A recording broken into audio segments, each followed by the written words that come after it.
Morning students, today we start next topic unitary method. इसमें हमारे पास दो वेरिएशंस हैं, डायरेक्ट वेरिएशन और इन्वर्स वेरिएशन।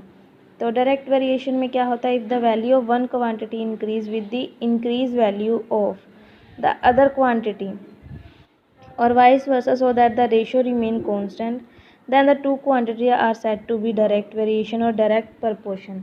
तो डायरेक्ट वेरिएशन हमारे पास क्या होता है कि अगर किसी एक चीज़ की वैल्यू इंक्रीज़ हो रही है तो नेक्स्ट स्टेप में भी उसकी वैल्यू क्या होनी चाहिए, इंक्रीज़ होनी चाहिए। ठीक है, अगर एक वैल्यू डिक्रीज़ कर रही है यानी कि कम हो रही है तो दूसरी वैल्यू भी क्या करेगी, कम ही होगी। जैसे कि अगर हम कहें कि 1 किलो चीनी है जो हमारे पास 10 रुपये की आती है, तो 3 किलो चीनी हमारे पास कितने की आएगी, 30 की।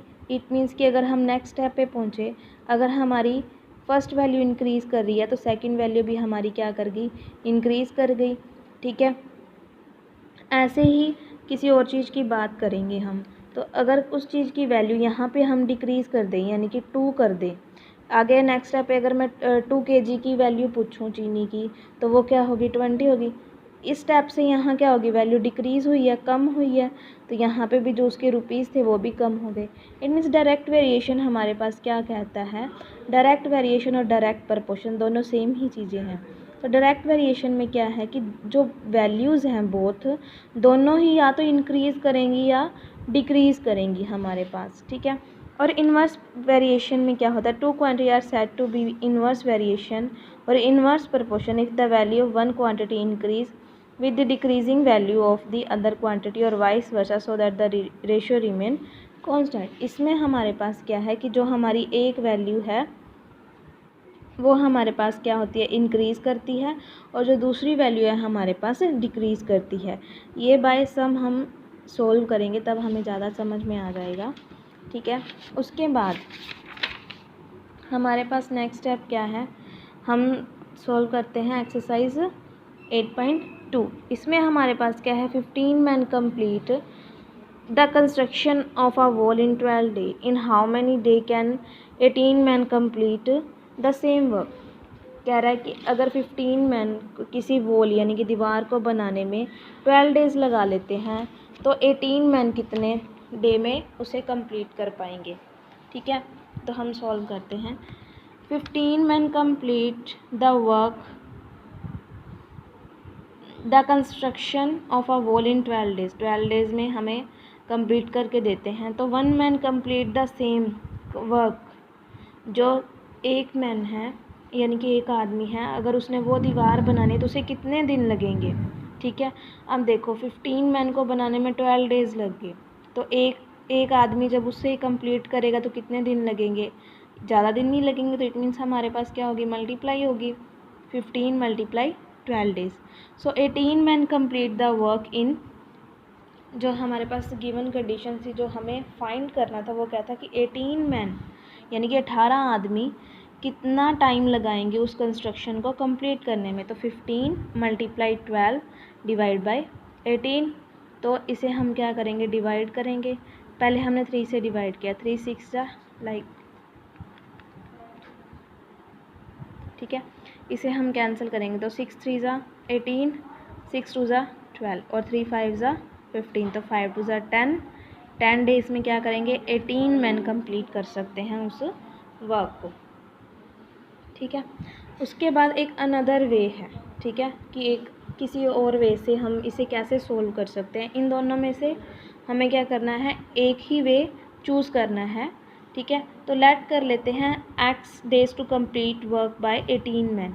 हम ये कर लेते हैं x मान लेते हैं कि उसे x दिन लगे हैं 18 आदमियों को वर्क कंप्लीट करने के लिए। ठीक है, और हमें दिए कितने हुए थे, 15। मैन और मैन का रेशो सेम रहेगा और आवर्स का जो हमें फाइंड करना है। ठीक है, 18 मैन थे, 15 भी मैन थे और 12 आवर थे और एक्स भी हमने क्या 12 डेज़ थे और एक्स भी हमने क्या लेट करे हैं, डेज़ लेट करे हैं। तो 18 बाय 15 और 12 बाय एक्स। ठीक है, तो जब हम इसे सॉल्व करेंगे तो 18 क्रॉस मल्टीप्लाई करेंगे, 18 मल्टीप्लाई एक्स 12 इंटू 15, तो एक्स हमारा इधर रहेगा, और 18 की जब साइड चेंज करेंगे तो वो क्या होगा, डिवाइड में। तो 6 3 ज़ा 18, 6 2 ज़ा 12, 3 5 ज़ा 15, 5 2 ज़ा 10 डेज़ में क्या हो गया, हमारे पास क्या आ गया, 10 डेज़ लगेंगे उसे काम करने में। अब ये देखो, ठीक है, कि 15 आदमियों ने क्या किया था, 12 दिन में काम किया था, ठीक है, और 18 आदमियों ने क्या किया, 10 डेज़ में काम किया। कि यहाँ से वैल्यू देखिए कि डायरेक्ट वेरिएशन में क्या था कि जो अगर यहाँ वैल्यू इंक्रीज़ होगी तो जो हमारा प्रपोर्शन है वो भी हमारा क्या होगा, यानी कि जो डिनोमिनेटर होगा वो भी इंक्रीज़ करेगा। बट इन्वर्स में क्या था कि जो हमने डेफिनेशन पढ़ी थी उसमें क्या था कि वैल्यू क्या होगी, डिक्रीज़ होगी। तो 15 से हमने क्या किया, 18, फर्स्ट वैल्यू तो क्या है 3 इंक्रीज़ हुई है, बट 12 से ये क्या आ गया, 10 पे आ गया, इट मीन्स क्या होगी, डिक्रीज़ होगी। तो ये हमारा क्या है, इन्वर्स प्रपोर्शन है, ठीक है। उसके बाद सेकंड सम क्या है, 6 men eat 30 slices of bread in a day.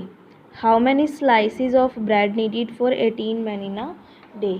ठीक है, क्या है कि जो 6 men यानी कि 6 आदमी कितने स्लाइसेस खाते हैं एक दिन में, 30, ठीक है। उसके बाद पूछ क्या रहा है हमारे पास, how many slices of bread are needed for 15 men in a day. तो 15 आदमियों के लिए कितनी स्लाइसेस हमें चाहिए होंगी। तो 6 men eat 30 slices in a day, 1 man eat, तो एक आदमी कितना खा सकता है, 30 डिवाइड बाई 6, 6 से डिवाइड करें तो कितना आएगा, 5, क्योंकि 6 5 जा 30 होता है। तो 5 स्लाइसेस एक आदमी पूरे दिन में खा सकता है। तो 15 men, तो एक से जब हमें ज़्यादा की वैल्यू पता करनी हो तो हम क्या करते हैं, मल्टीप्लाई करते हैं। तो 15 × 5, तो 75 स्लाइसेस क्या होंगी, 15 men in a whole day खा सकते हैं। उसके बाद थर्ड सम क्या है, a cartoon having 50 orange weight 7.5 kg, कि जो कार्टून में 50 ऑरेंज है उनका वेट कितना है, 7.5 kg, ठीक है। तो 1 ऑरेंज है वेट, तो एक ऑरेंज का वेट कितना होगा, टोटल का जितने ऑरेंज है उतना डिवाइड कर देंगे। 7.5 kg को किससे डिवाइड करेंगे, 50 से, डेसिमल हटाएंगे, डेसिमल के बाद कितने डिजिट है 1, तो 10 से डिवाइड होगा, मल्टीप्लाई 10 × 50, तो इसे डिवाइड करेंगे हम 5 से, 5 को जब डिवाइड करेंगे तो 50 से तो क्या आएगा 10, और यहाँ हमारे पास क्या आएगा 15, ठीक है। जैसे 75 को डिवाइड करेंगे 5, 5 1 जा 5, 7 में से 5 गए 2 और 5, 5 5 जा 25, तो 15, 10 10 जा क्या है 100, तो 15/100। अब डिनोमिनेटर हमारा क्या है 100, यानी कि 2 डेसिमल, यानी कि 2 0 है, तो 2 नंबर छोड़ के हम क्या लगा देंगे, डेसिमल। तो 0.15 kg क्या है, एक ऑरेंज का वेट है। तो हमें क्या निकालना है, how much will 1000 orange weight, तो मतलब कि 1000 ऑरेंज का कितना वेट होगा। तो 1000 ऑरेंज हैविंग वेट कितना आएगा, 1000 × 0.15, 1000 × 15/100, तो 20 से 20 कैंसिल, तो 150 kg हमारा क्या है, 1000 ऑरेंज का वेट है। उसके बाद क्या है, फोर्थ सम क्या है, a taxi cover a certain distance in 5 hours at the speed of 6 km/h, ठीक है। तो how much time will the taxi take cover the same distance a speed of 75 km/h। अब 5 आवर में कितनी complete करती है, 60 किलोमीटर, तो 1 our में हम निकाल लेंगे 60 डिवाइड बाई 5, तो कितना आएगा 3 km/h। तो how much time will the taxi cover the same distance at a speed of 75 km/h। तो इसमें हमें क्या करना है, 75 km/h कितने आवर में डिस्टेंस वो कवर कर पाएगा, उसकी वैल्यू हमें फाइंड करनी है। तो दिया क्या गया है हमें, 5 आवर में कितना डिस्टेंस कवर करता है, 60 km/h। तो एक आवर में यानी कि 5 घंटे में तो उसने 60 किलोमीटर कवर किया, तो 1 घंटे में वो कितना किलोमीटर कवर करेगा, वो वैल्यू निकाल के हमें क्या करना है, 75 से हमें क्या करेंगे, हम डिवाइड करेंगे। ठीक है। उसके बाद हमारे पास क्या है, फिफ्थ सम क्या है, 500 students of a school contribute 75,000 equally for flood relief to chief minister relief fund, what will be the contribution of 200 student. तो 200 स्टूडेंट ने कितना कंट्रीब्यूट किया है उसकी वैल्यू हमें बतानी होगी। तो 500 स्टूडेंट ने कितना कंट्रीब्यूट किया है, 75,000। तो 1 स्टूडेंट कंट्रीब्यूट, तो 75 को किससे डिवाइड कर देंगे, टोटल स्टूडेंट से। तो 20 से 20 कैंसिल होगी, तो 5 को जब डिवाइड करेंगे तो आएगा 150। तो 150 रुपीज़ कितने बच्चों ने दिए हैं, किस बच्चे, एक बच्चे ने कितने रुपीज़ दिए हैं, 150 रुपीज़। तो 200 स्टूडेंट्स ने कितना कंट्रीब्यूट किया है, 200 मल्टीप्लाई 150, तो कितना आएगा, 30,000 रुपीज़ आ जाएगा। ठीक है। इसके बाद हमारे पास क्या है, 6, 7 सम हमें नहीं करना है।